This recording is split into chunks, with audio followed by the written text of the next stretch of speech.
আজকে দেখাবো ইলিশ মাছের রেসিপি। এই যে মাছগুলোকে আগে ভেজে নিচ্ছি।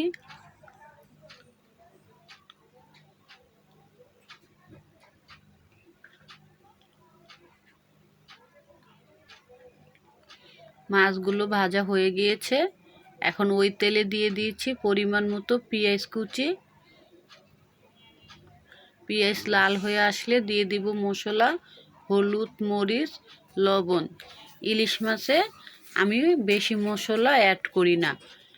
অনেকেই অনেক মশলা দেয়। ইলিশ মাছ এমনিতেই গ্যারান সুন্দর, শুধু ভেজেও খাওয়া যায়। আমি অল্প মশলা দিয়েই সবসময় রেসিপি দেখানোর চেষ্টা করি। মাছ ভেজে ফেলেছি, ওই তেলেই কিন্তু আমি পেঁয়াজটাকে ভেজে কষিয়ে নিলাম। এতে কিন্তু ইলিশ মাছের গ্যারানটা আরও বেশি বের হবে।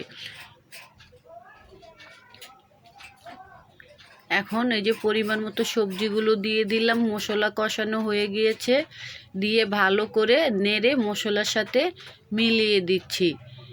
যেই তেলে মাছ ভাজা হয় ওই তেল দিয়ে তরকারি রান্না করলে অনেকের তরকারি কালো হয়ে যায়, কিন্তু আমার তরকারি কালো হয় না।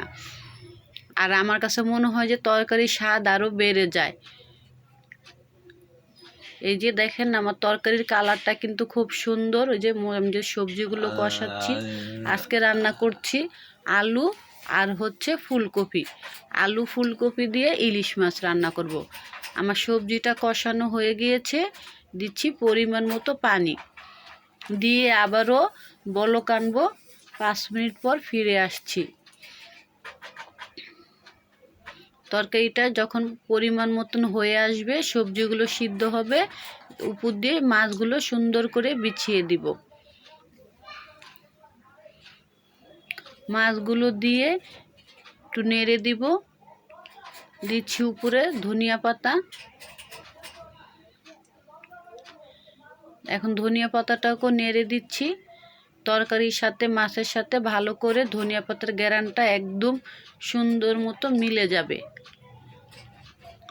দেখেন আমার তরকারির কালারটা কত সুন্দর হয়েছে। এইভাবে একদিন অল্প মশলা দিয়ে ইলিশ মাছ রান্না করে খাবেন। ভালো লাগলে অবশ্যই কমেন্টে জানাবেন। দেখেন একটা কালারফুল তরকারি হয়েছে। আল্লাহ হাফেজ।